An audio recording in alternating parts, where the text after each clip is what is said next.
Okay, the first idea is like this. There was, we didn't speak about Hanukkah at all, right? Or we haven't spoken about Hanukkah. Okay, so there are 4 ideas I want to share with you. The first idea is there was a secular Israeli writer named Amnon Denkner. Amnon Denkner, I first heard of him from Rav Weinbach maybe 40 years ago, 35 years ago. Amnon Denkner, like all, is an virulently anti-religious writer who was the chief editor of, I think, Haaretz, which is one of the most virulently anti-religious newspapers in Israel.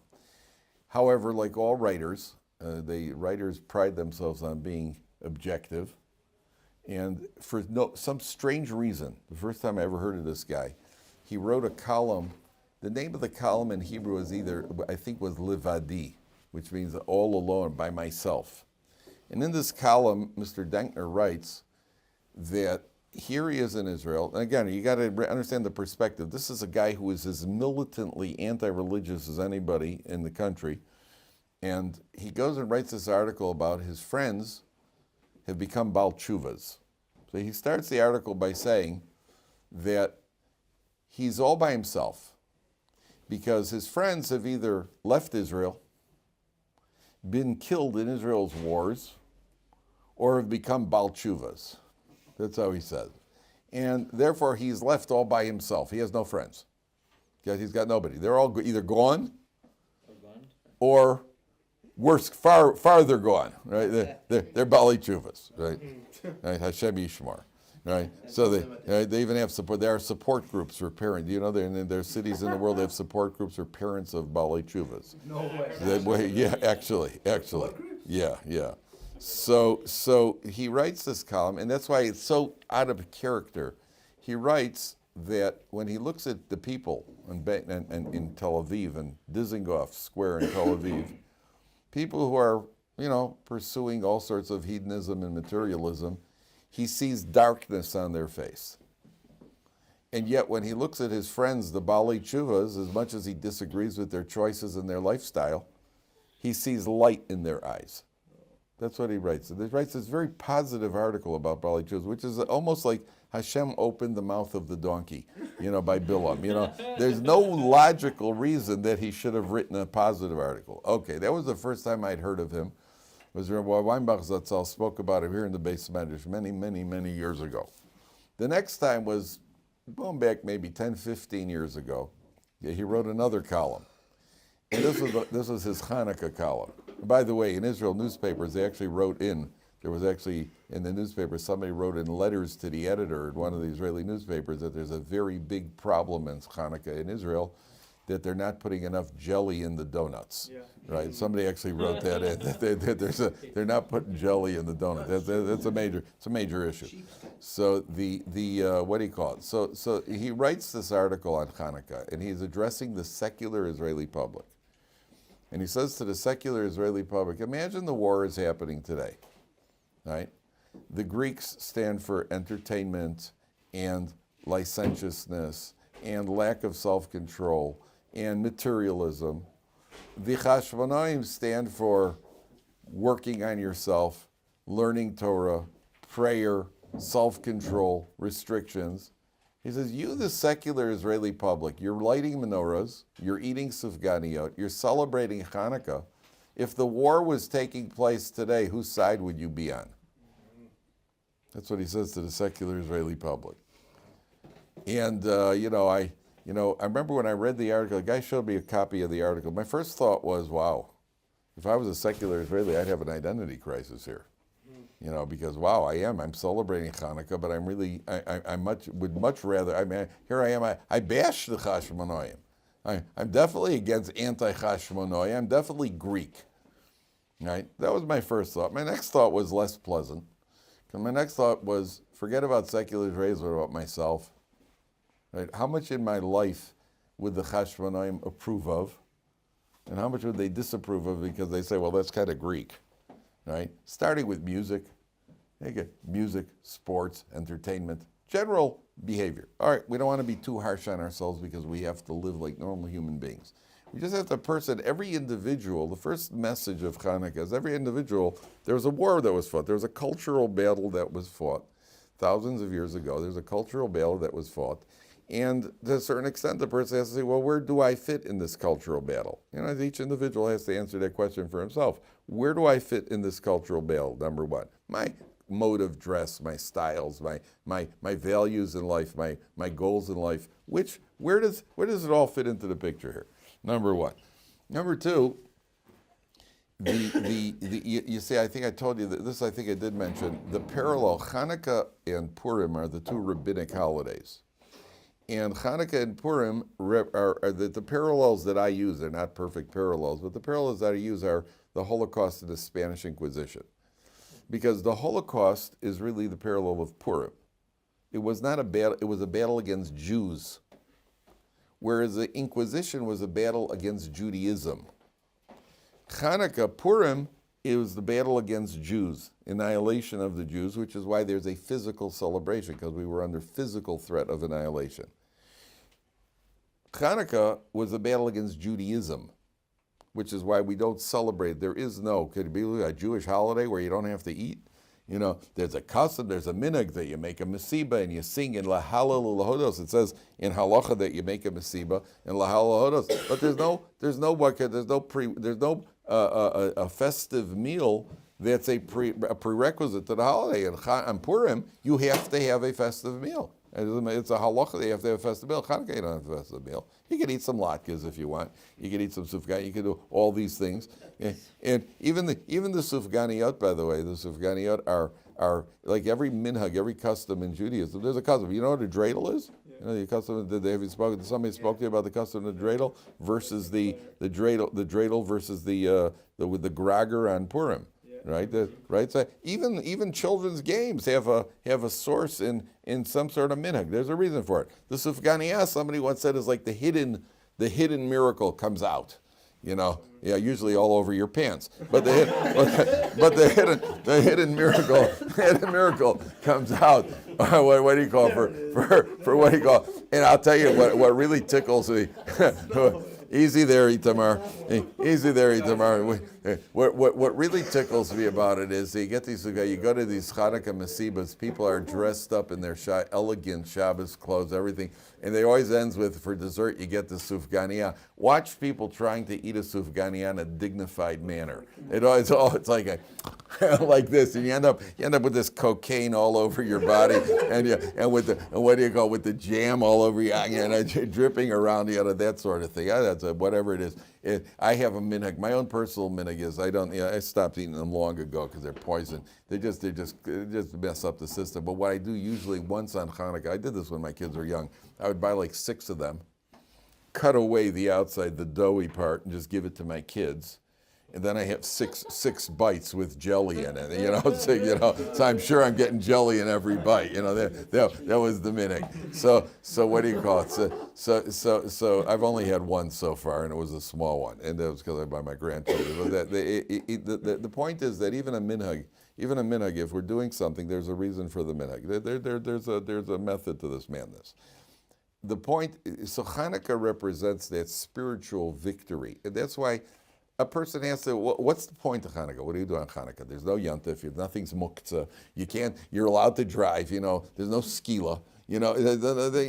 So what's the point of it? The point of it is that a person do some soul searching.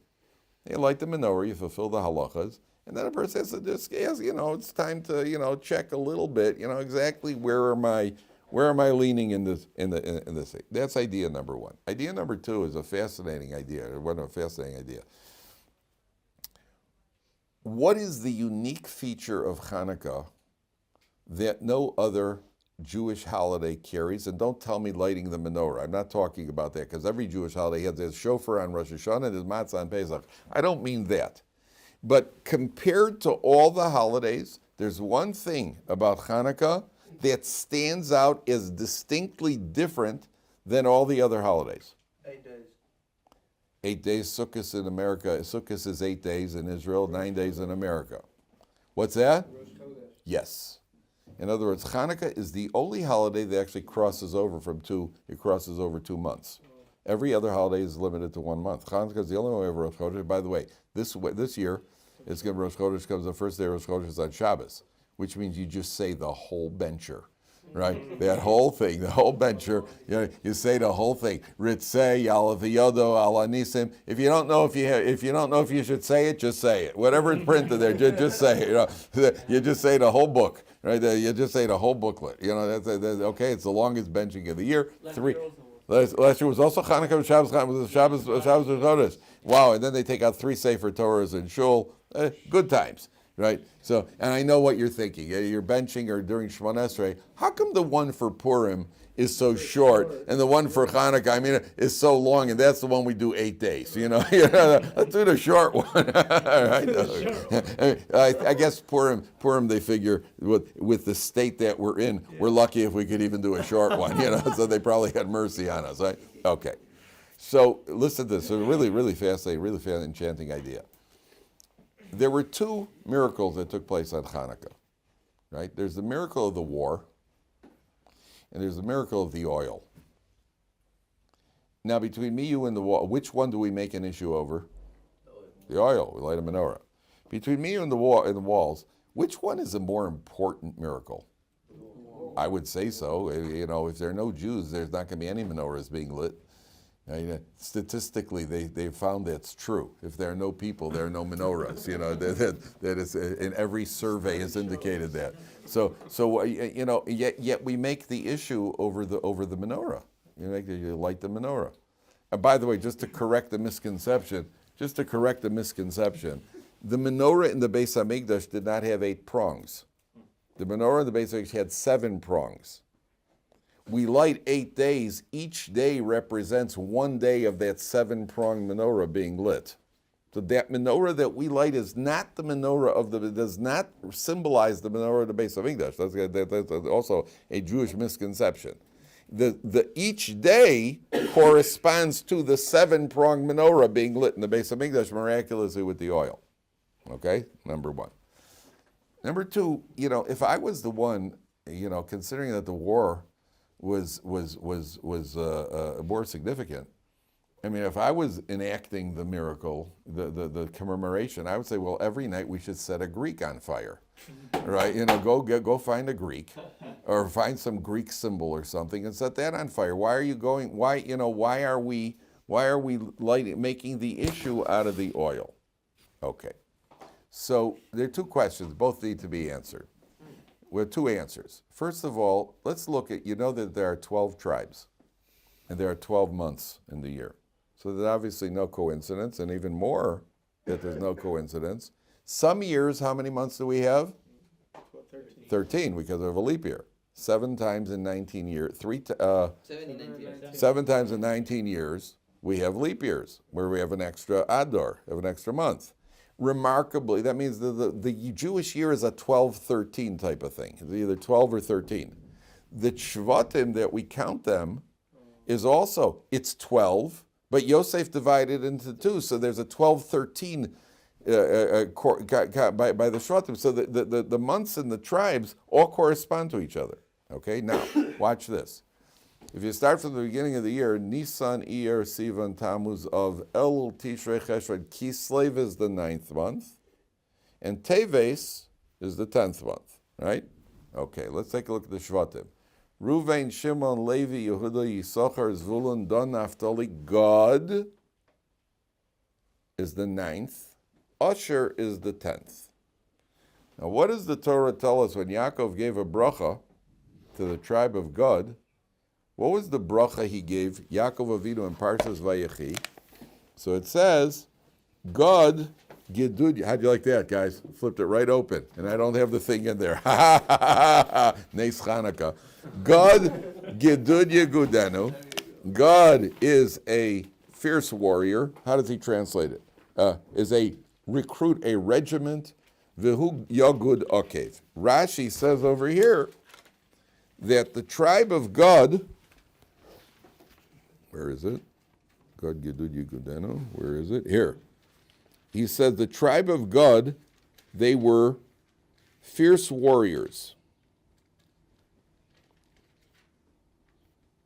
Oh, you know what? It's not over here. It's where Moshe Rabbeinu gives them the bracha later on. Moshe Rabbeinu gives the bracha of God. It's all the way in Parshas. What do you call it? All the way at the end of the Torah. Whatever it is, Rashi says over there, the God was a fierce. They were fierce warriors, and not only that, you could tell their victims when they went to war, because they had a certain chop with the sword. Most times, when you fought the enemy, you chopped their head off. When God's victims, God had a certain chop where they cut the head and the shoulders off at one shot. They nailed, I don't know exactly if they're coming from this direction or that direction. It was a head and shoulders chop, right? Huh?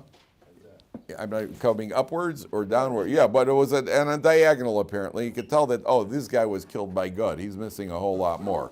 Right, he had head and shoulders, and then I said, eventually they started a shampoo company. But they were, what do you call it? It was the a special job. They were fierce warriors. By Asher it says, "May Asher shmeina lachmo." Asher has a rich soil. V'hu yitein madane melech. They produce a tremendous amount of oil. Oh. So the 9th tribe corresponds to what? War, God. And the 10th tribe corresponds to oil. Transfer that into the months. The 9th month represents the oil, the war. The 10th month represents the oil. So Hanukkah, we cross over 2 months in order to commemorate both these things. That's why we cross over. The beautiful pshat, obviously not my own. It's a beautiful pshat. That's why Hanukkah is distinctly different than all the other holidays. You have this crossover and you have this Rosh Chodesh. Okay? Number 1. Number 2. Number 3 is the idea of this little miracle that takes place. They go into the base of Mikdash, and you find this little thing of oil. Now, in order to understand this miracle, we really got to go back and analyze a little bit the battle between Dovid HaMelech and Goliath. Okay? Did we speak about this? Okay. Dovid goes out to fight Goliath. And Goliath is this giant who's 6 amos in a zeres, which is about 10 feet tall, 11 feet tall. He's armed to the teeth. He's wearing a suit of armor. The only exposed part of his body is his forehead, because he forgot that day. And and he's intimidating the Jewish people. He's standing on a mountain, on a hill, intimidating King Saul and all of his men. He's intimidating the whole bunch of them, blaspheming, cursing God, intimidating the Jewish people. And he keeps saying, send out somebody to take me on. And nobody's going to go out and fight him. Dovid HaMelech comes out there, and he's a shepherd boy who came there to check on his brothers. He wasn't even part of the battle. And he comes out there and he says, what's everybody all hitsed about? He says, that's that guy over there. Dovid HaMelech says, big deal. He takes a couple of stones. He goes out there. Goliath even sees him coming. First of all, they put armor on Dovid HaMelech. It says that they put armor on him, and the armor was too big. He couldn't move in the armor. So he took off the armor. I don't need the armor. And he goes out, and he couldn't move. He couldn't move in the armor. So he takes off the armor, and he goes out there, and he's got the stone, and and he nails Goliath right in the head. Right? He nails Goliath right in the head. So didn't we speak about this? We didn't speak about this? Okay. He hits Goliath. I think there's a medrash that said, right. I think there's a medrash that says that it got embedded in his head. Did we speak about this, right? Okay. So that is the miracle of the oil. The miracle of the oil is the same way. We spoke about this, right? Dovid HaMelech gets his own personal little miracle that Goliath falls forward because of the show of affection for Dovid HaMelech. The same way the oil is the show of affection for the Jewish people. That's why we're commemorating the oil. It's not the miracle per se as much as what the miracle symbolizes. That we occupy, by the way, there was a case here in Israel. There was a guy, a settler. Now we're talking about, we're going back a while. There was a settler was driving, and these Palestinians, they were also plishtim, like these Palestinians were up on a hill, and they were throwing stones at his car. So he got out and he got out of his car and he fired a warning shot. Apparently the warning shot was a little too good because he nailed one of the Palestinians right in the forehead and killed him, right?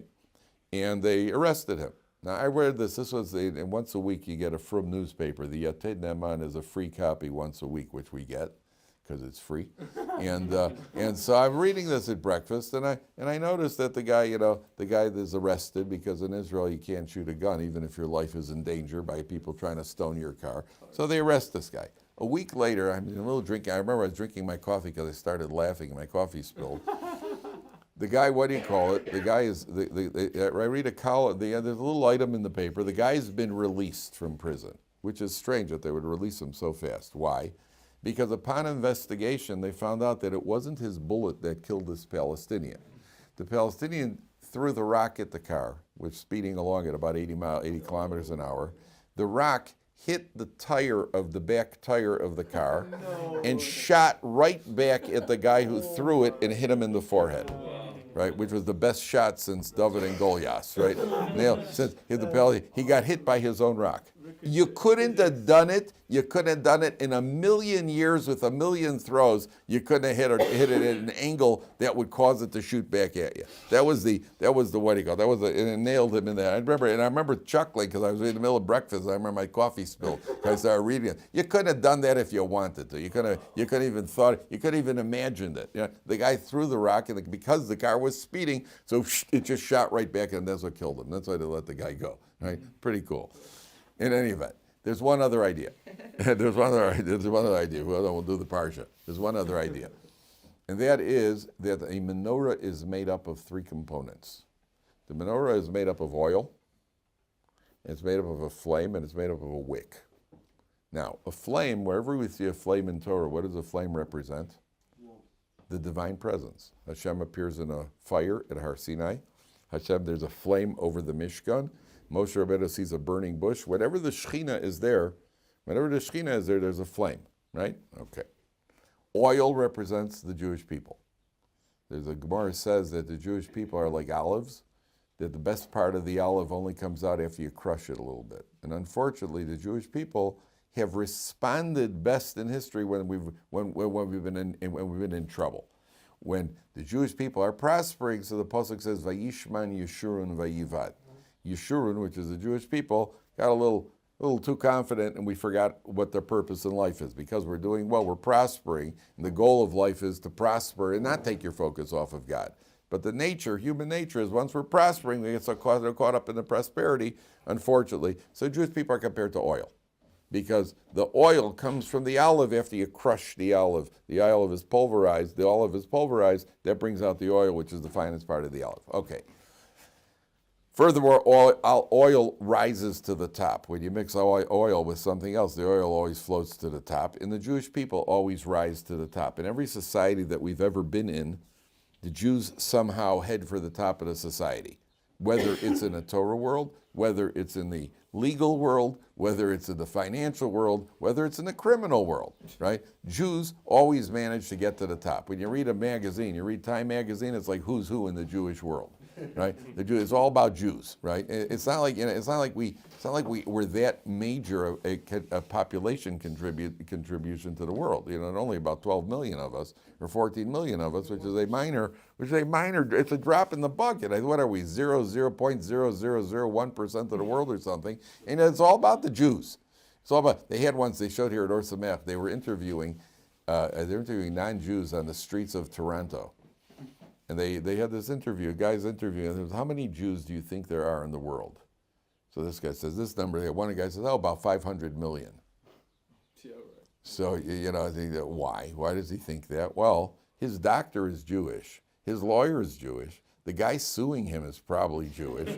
Right? The sports team is owned by a Jew. Right? His department store is owned by a Jew. Right? The label on the clothing that he's wearing is owned by a Jewish company. His wife might be Jewish. Everywhere he sees, he's got Jews all over the place. They're Jews all over. Right? Yeah. Rav Gifter Zatzal was once on an airplane. This anti-Semite is sitting next to him. Rav Gifter sits down, and the anti-Semite looks at him and goes, Jews. Everywhere I go, I see Jews. Where is there anywhere I could go where I won't see Jews? But Rabbi says, well, you could go to Gehenna. You won't see any Jews over there. And he didn't say Gehenna either. so what do you call? Yeah. And our gifter took no prisoners. So the what do you call? So there are three components. Now watch this. Oil is the Jews. The flame is Hashem's presence. What's the connection between us? Is a wick. A wick in Hebrew is called a ptilah. You rearrange the letters of ptilah, what do you get? Tefillah. Wow. That means the connection between us and the Shekhinah is tefillah, is prayer. And the way we get there is we rise on the prayers, we rise on the wings of prayer to reach up to the divine presence. So Hanukkah, more than anything, Hanukkah, the light of Hanukkah represents the idea, like you light a menorah is, tefillah requires a certain, what we call hislavus, a certain enthusiasm. Just be careful that the enthusiasm isn't bothering the guy next to you. Enthusiasm could be generated internally as well. Enthusiasm could be generated internally as well. I told you the story with the short cover Rebbe. Have you ever been to the Karliner Hasidim? Yes. How they daven? They daven at the top of their lungs. Top of their lungs. So there was a Karliner Chassid who once came to the short cover Rebbe. The short cover Rebbe was the Rebbe of Rameir Shapiro of Lubin, who was the mayor of the Daf Yomi. So this short cover Rebbe, this Karliner Chassid, comes to this little town of Chortkov, and he says to the Rebbe, listen, I'm going to be in town on business. I'll be here for a few days. Is it okay, Shabbos, I want to daven in your shtibel. Is it okay if I yell when I daven? The Karliners, for some, they daven very, very loud. And he says, is it okay if I yell when I daven? So the Rebbe says to him, you may not yell when you daven. Yelling is not davening. And if you want to daven in our shtibel, you'll have to behave yourself and daven like everybody else. You cannot yell. The guy says, okay, no. He asks the Rebbe, what can he do? So he comes Friday night, and they go to davening, well, Shabbos, and he's on his best behavior, trying to, the whole time, a very dry davening for the guy. Okay. The next day, good, he makes it through. The next day, he gets to Shabbos davening, and again, there he is, he's davening quietly. And all of a sudden he gets the Nishmas Kol Chai. He finishes, and he goes, Nishmas Kol Chai, and he looks around, like that. Right? And he quiets down and finishes. He comes to the Rebbe afterwards. He says to the Rebbe, I apologize. I apologize. I lost control of myself. The Rebbe says, perfectly okay. Dovid HaMelech has 10 expressions in Tehillim that he uses for prayer. And one of them is called Tze'aka. Tze'aka means yelling. Perfectly okay. Yes, it's Rebbe. I asked you if I could yell. You said no. Now I yelled. Now you're telling me it's tzedakah. It's perfectly okay. What's going on? So Rebbe said to him, listen, when a Jew comes to me on Tuesday, he says, by the way, in 3 days I plan on yelling. That's not davening. He says, but when a Jew is davening and spontaneously from the depths of his neshama, a yell comes out because of the intensity of his prayer, that's tefillah. That's tefillah. Okay? So, having said that, don't. Right? Having said that, keep it in the depths of your soul so you don't bother the guy next to you and frighten anybody in shul. Right? When you burst out. You have to always be sensitive of other people in the shul. But the idea of Hanukkah is to, yes, generate that a little additional enthusiasm, which in our Litvisha, dry Litvisha terms would be focus. Focus and concentrate, right? In Litvish terms, it's focus and concentrate. They always joke that Litvaks, the favorite holiday for Litvaks is Tisha B'Av. That's the joke they make about Litvaks. Yeah, Litvaks, the dry. We also sing at our Shabbos table, and I also like saying, Litvaks aren't all dry, but the key of davening is focus. Okay, take a look at Parshas Mikeitz. Yes. Is there a commentary about Silpa, since she's the mother of Gad and Asher, like related to the... What, I've never seen anything on the, I don't know, Zilpa, I don't know what I've never, in truth, I never even thought of. Bill and Zilpa do not get much, very little discussion. There's very little discussion about Bill and Zilpa in the commentaries. They don't talk much, almost like, there they are, they're the shvachos. Don't know. In any event, take a look at 222. It's at the end of 2 years. Uparo choleim, Paro dreaming. Vine omed al hayaor. He's standing on the yaor. Some of the commentaries say he's not literally standing on the yaor. He's thinking about the yaor. He didn't walk on water. He was thinking about the yaor. The yaor is the Nile. And the Nile, the Egyptians saw the Nile as it's their main body of what do you call it? Have you ever seen it? Have you ever seen the Nile? How wide? Have you ever seen the Nile? Is it like a? I always picture the Nile, a little river. Apparently, it's pretty wide and pretty significant, and it waters the entire Egypt. Was based on the Nile, and it was what do you call it? Was they even saw it as a form of a deity? Okay, now if you take a look at Rashi, the very first Rashi, and there's a fundamental idea here. Paro dreams. What's going to be a result of these dreams? What's the result of it? Yosef's going to come out of prison because Paro had the dreams. So the commentaries say, people get it backwards. Paro didn't have the dreams, and therefore Yosef came out of prison. It was time for Yosef to come out of prison. Therefore, Paro had the dreams. Right? Did you get rich because you made the right investment? Or did you make the right investment because it was time for you to get rich?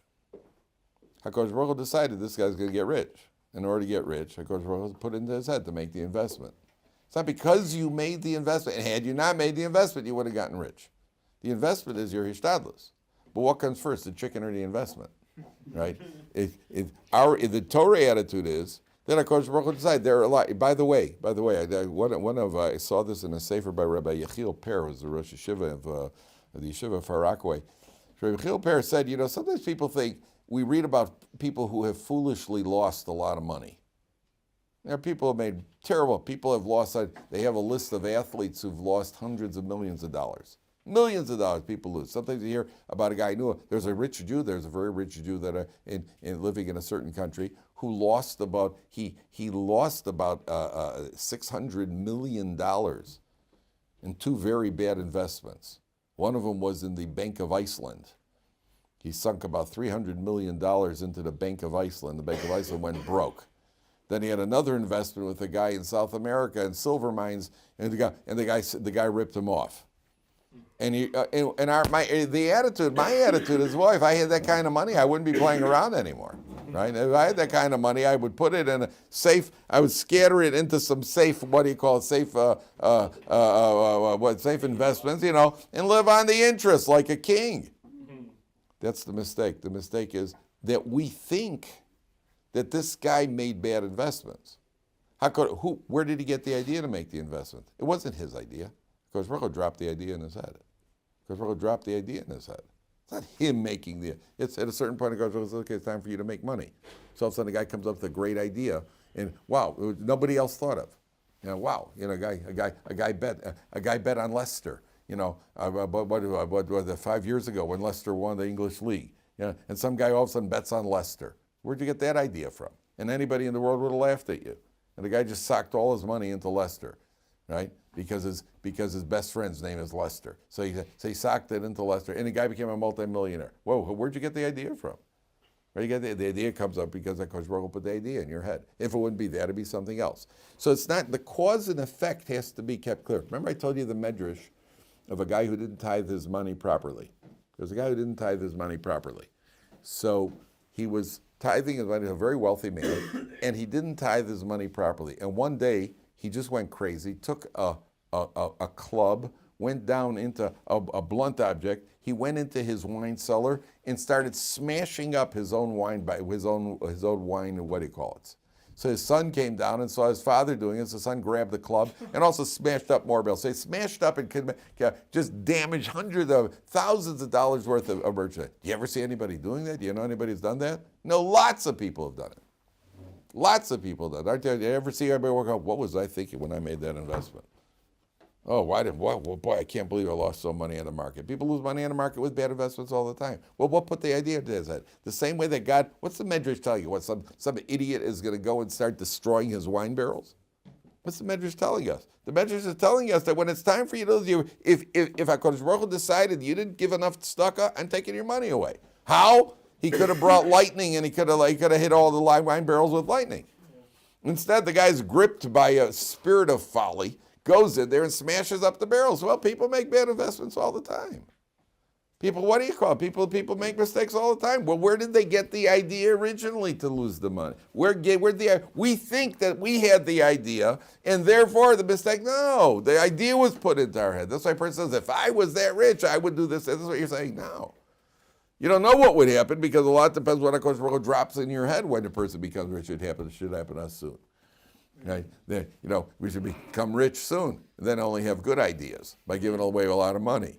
Right? But at the end of the day, that's what's the cause and effect over here? Paro has the dream, and then Yosef has to come out. Now, so he dreams he has these 7 big cows, and then they're swallowed by 7 little cows and 7 stalks of wheat, and nobody's able to give him a good interpretation because Paro also dreamt the interpretation. Remember I told you yesterday, he dreamt the interpretation, he can't remember himself what it was, but when he hears it, he knows that that's the truth. So, skip down to Pasuk Tes. Pasuk Ches. Vayihi baboker was in the morning, 6 lines from the bottom. Vayihi baboker vatipaem rucho. Tipaem is from the word pa'amon. Pa'amon is a bell. His spirit was ringing around in what we would call in English, he was rattled. He had this dream and he was rattled by the dream. He was very rattled by the dream. And the commentaries say, why did Paro sense that the dream carries some sort it's a prelude to something? Why? Maybe it's just some silly dream. You had big, thick cows that got swallowed by big, little cows, and you had big, thick stalks of wheat. Maybe it's some nonsensical dream. Why was this dream? There's something about the dream that tells Paro that there's something about this dream that carries a touch. I sense that there's something deeper here. Why? Because I told you, the Gemara says, what do we usually dream about? We dream about things we've thought about during the day. Right? We generally dream about things we thought about during the day. Dreams are also affected by what we eat and various experiences that we've had. And therefore, our dreams at night, the Gemara says, the dreams are insignificant. Dreams we have no bearing on reality. If a person lived truth doesn't mean just speaking truth. He lives as a true purpose in life, then there's more possible reality in his dreams. But our dreams in general, we place zero, on dreams? We place zero dreams are nothing, except, the only exception is, if a person is really rattled, a person had a disturbing dream, so then a person could do something called hatovas chalom, where there's something in the siddur where you get 3 people together and they pronounce that says it should be a good dream, it should be a good dream, it should be a good dream. But there's we place no emphasis on dreams whatsoever. Meir in the Gemara says, Divrei chalomos lo malim lo merim. We don't pay attention to dreams whatsoever, whatever the dream indicates. Why does Paro think it is? Because what is Paro? Paro's an emperor. He's a monarch. What do emperors walk around thinking about all day? How great they are and how to dominate the people. And how to keep the people dominated. He's walking around thinking about how he dominates people. To have a dream where the weak one overcomes the strong one, that's not something he thinks about. He's only thinking about how strong ones control the weak ones. So he convinced himself that this dream could not be the result of something he's been thinking about during the day, because he doesn't think about that. It could be, you could argue, well, maybe he's just worried about being overthrown. But for the most part, all he's thinking about is, how am I going to keep the people dominated today? How do I keep them under control today? So all of a sudden he has a dream where the weak ones are overcoming the strong ones. That doesn't make sense. There's no reason I should be thinking about that. There's no reason it would be like me having a dream that the White Sox are winning the World Series. That is not something I think about during the day. It is a concern. It was a concern last year, right? But it's not something I'm walking around all day, oh boy, I hope you Chalila. Right, Chas v'sholom. Right, that's not so. That wouldn't be happening. That wouldn't be happening. So if that's the case, so Paro is rattled. So what does he do? He calls in his wise man. And look at this word. It's a very interesting word, by the way. Vayiba boker vatipam rogo vayishlach vayikra eskol chartumei mitzrayim. He calls the chartumim, which Rashi says the chartumim are the guys who read what do you call it? Sorcerers, I think he says. What does Rashi say over here? I forgot what. Where's they check bones of what do you call it? They check with what's it called? Necromancy. some form of necromancy. They check with the bones of dead people, bodies, and they check some sort of some sort of sorcery, witchcraft. They're the wise men. But Rav Hirsch points out to engrave something is called choret. Chartumim comes from the word engraving, right?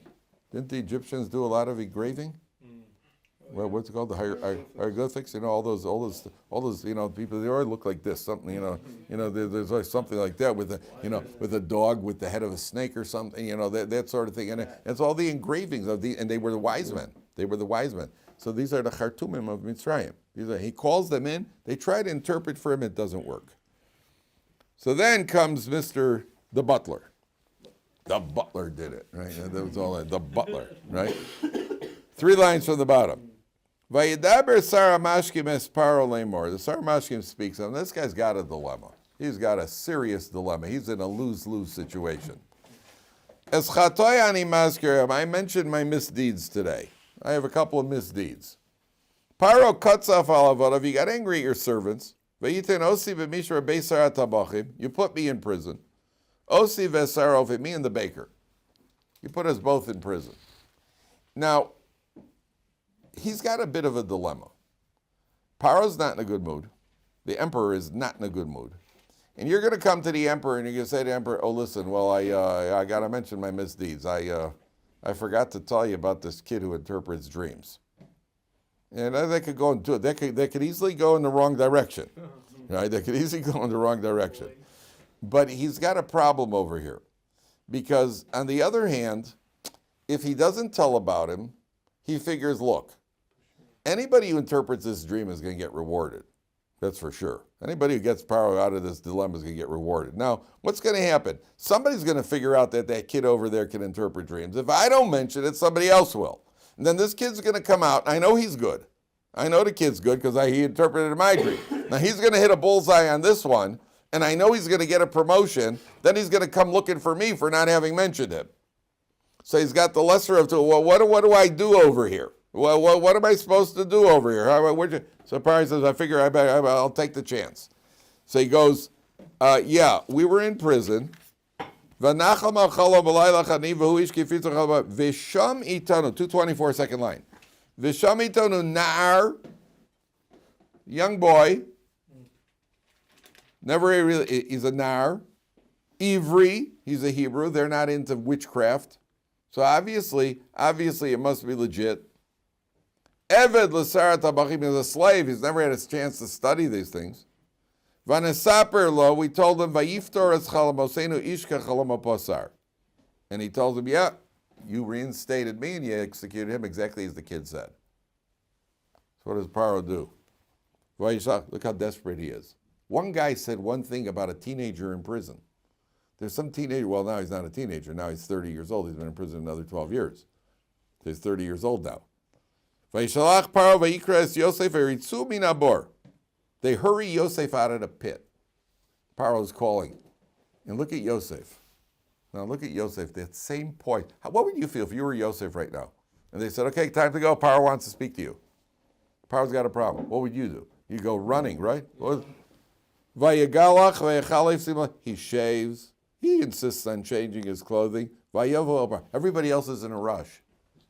They're moving him. They're running him out of the pit. Yosef, hold on a second, guys. I got to have a shave. No. Paro wants to see you. Listen, bro. I said I want to shave. Now don't bother me. And Yosef's shaving, right? And he changes his clothing because he's got the poise of understanding. You don't just go marching into. What did Yosef look like for 12 years? He hasn't shaved.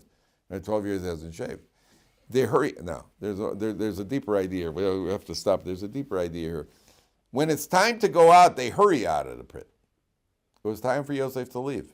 At the instant it's time to leave, they run him out of the pit. We saw this in our day and age. If there's an excellent book about Rubashkin, you've heard of Rubashkin, right? Who was in prison for 7 years because of the agri-processors from Iowa. You know how he got out of prison? Trump pardoned him. It could be that the entire reason that Trump was elected was to get one Jew out of prison. He was a 24-year sentence. He got out after 7 years. And Trump pardoned him. And you know how long it took from the time that they found out he was pardoned until he got out of prison? It was 15 minutes. His wife is in the car. She always kept his, regular clothing in a car in case she'd get the call. She's driving. She's about 20 minutes away from the prison, a half hour away from the prison. She gets a call, come pick up your husband. And they call him out of the prison. I read the book. They call him out of the prison cell. They don't tell him at the time what they're calling him out for because the other prisoners may get all hits. They say, Rabashkin, and they escort him out. They say, put on your clothes, get your stuff together, you're going. Can I just go back to my cell to get no, you can't go back to your cell. Because if he goes back to the cell, somebody finds out why he's leaving, they could create a prison riot. Why is he getting out, not us? So within 15 minutes, they called him out. Next thing you know, okay, wait right here, your wife's going to be here in 20 minutes. And that was it. He's out in 15 minutes, he's out of prison. Right? And it was completely out of the 7 years. Next thing you know, he had no idea in advance that he's going out. Boom. There's the pardon. Called the lawyer, called the guy. 15. They knew it was cooking, but they didn't know what do you call it. Boom. From the point that it was official till the prison officials got the word. Prison officials got 15 minutes later he was out of prison. That's why you read Su'u Mina Bor. That's why you're Su'u Mina Bor. Okay, we'll continue tomorrow.